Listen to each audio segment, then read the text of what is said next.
said, well, yeah. Yes.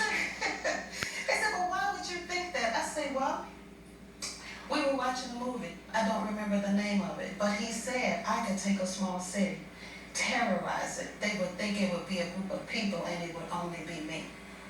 I asked him why would he do something like that, and he just changed the subject. They said, well, Miss Muhammad, would you like to go into protective custody? I said, you gotta ask me that. They said, well, yeah, because some people don't want to go. I said, okay, do you know where he is? No, ma'am. Have you caught him yet? No, ma'am. And you still have to ask me? Yes, ma'am. So, yes, I want to go into protective custody, and the next day is when they caught him.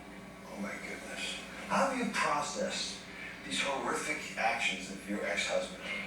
Well, when John came over to the house, and he said to me, you know, you're not going to raise my children by yourself.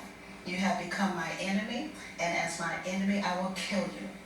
So a victim doesn't want to appear to be afraid of her abuser. And so I said, well, you know, I've been sleeping with the enemy all this time. What else you gonna do? So he charged at me. I ran in my home. He left. But because he said, you have become my enemy, and as my enemy, I will kill you, I severed every emotional tie to him so that I would be able to do what I needed to do strategically to get away from him. You're a very wise woman.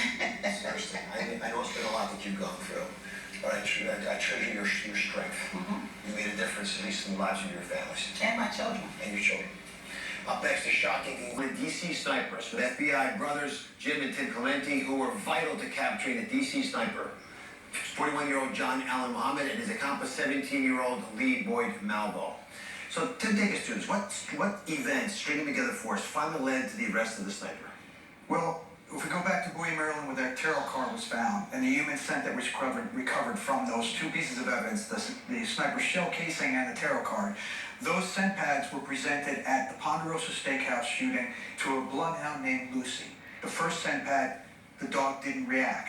When the dog was presented the second piece of evidence, the scent pad from it, she immediately made a beeline diagonally across a parking lot to a section of the woods that had not been searched yet. And she immediately found a location in leaves where the sniper had been laying and waiting for a target, shell casing there on the ground, and then a note tacked to a tree. And that note gave us incredible insights from forensic linguistics. Again, it looked like it was in a package that was a Halloween baggie. It had little stars that you would put on a first grade's report. It was childish.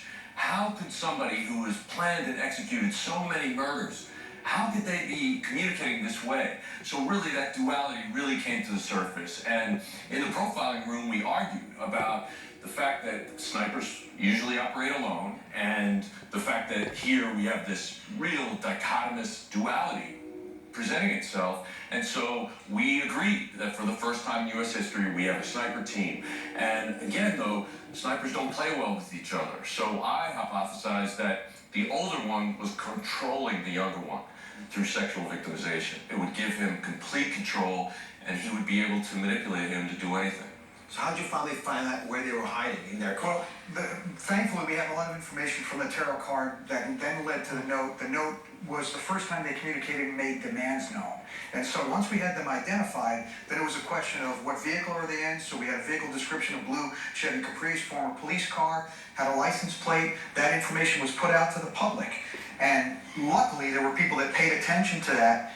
In the Washington, D.C. area, in Maryland, at a truck stop, the car was sighted. The two men were inside sleeping in the car. A very astute individual, a citizen, a private citizen, solved this crime by identifying them, calling the police, and then a trucker was brave enough to take his truck and block the exit from the rest area where they were so they could not escape. And then the FBI's hostage rescue team, Maryland State Police SWAT team, and others came in, swept in, did the arrest. So Muhammad was sentenced to death, and he was executed in 2009. But Malvo is serving 6 consecutive life sentences without parole. I want to congratulate both of you. Wonderfully discussed today, but there's much more to come. The investigation took Jim and Tim on multiple twists and turns that you don't want to miss. they should order their Audible original Call Me God